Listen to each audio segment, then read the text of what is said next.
Informal contractions. What are informal contractions? I don't know how to explain exactly. They are shortened forms of speech that people use in conversation, and they're kind of useful and really important if you want to improve your English comprehension. Let me give you an example. Wanna, gotta. They're informal contractions. But in today's lesson, we're going to look at Ida, who'da, and some other stuff. Give me 5 minutes and I'll explain everything. And I bet you're going to like it.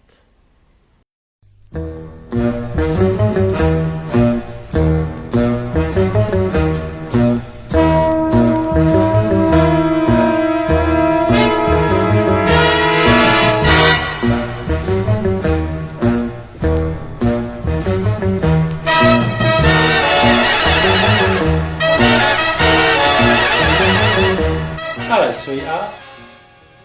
Long time no see. You going to give me a drink?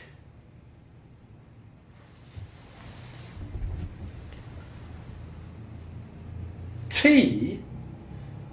I would have preferred whiskey. I would have preferred whiskey.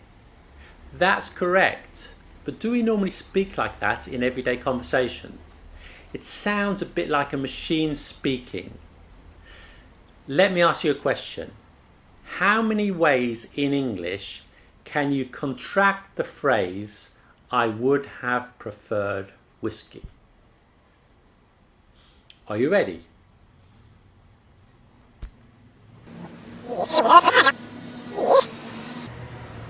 Tea? I'd have preferred whiskey. Okay, number one is I'd have preferred whiskey. So you contract the I would to I'd. I'd have preferred whiskey.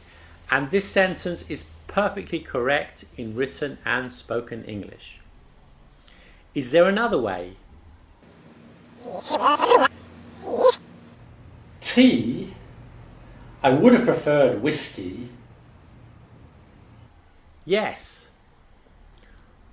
I would have preferred whiskey. That's also correct. So you contract the would have to would have. I would have preferred whiskey. And you can write that too. But is there another way?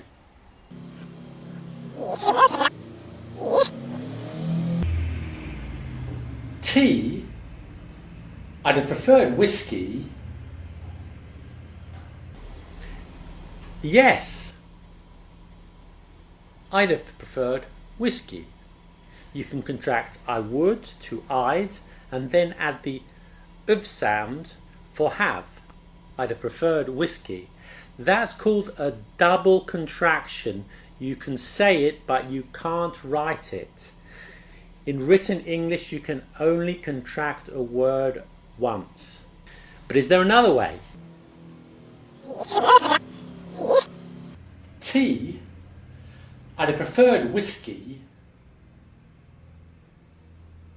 I would have becomes Ida. That's it, just Ida for I would have. I'd have preferred whiskey. This is only a spoken contraction. You can't write it. I know what you're thinking. 5 ways to say the same sentence. That's insane. If you think English is sometimes complicated, I totally agree with you. But today, I just want you to learn the Ida and its related forms. Ida is an informal contraction, and you'll hear it a lot in everyday conversation. So do learn it. Here are some more examples. I'm sorry I'm late. I'd have been here sooner if I hadn't missed the train. I'd have called, but I didn't have your number. It's not only I would have that can be contracted in this way. The second person, you would have, becomes, that's right, you'd have. You'd have loved the banana pancakes. He would have becomes he'd have. She would have becomes she'd have. She'd have given me whiskey, but she only had tea. We would have becomes we'd have. We'd have been here earlier, but we got lost. They would have becomes they'd have. They'd have given him the job, but he didn't have enough experience. With it doesn't work.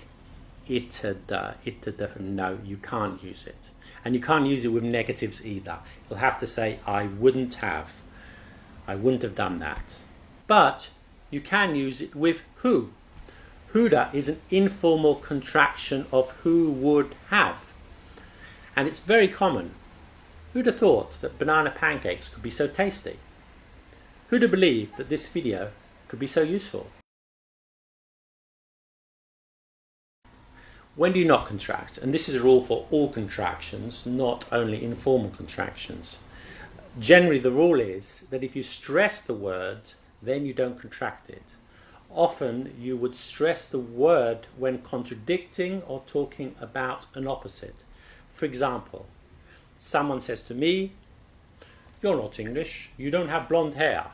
And I would reply, "I am English," not "I'm English," because I'm stressing the am.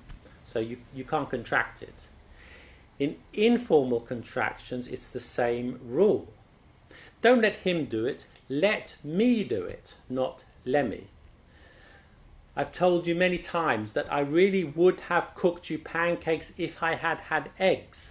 You can't use either here because you're stressing the I would have.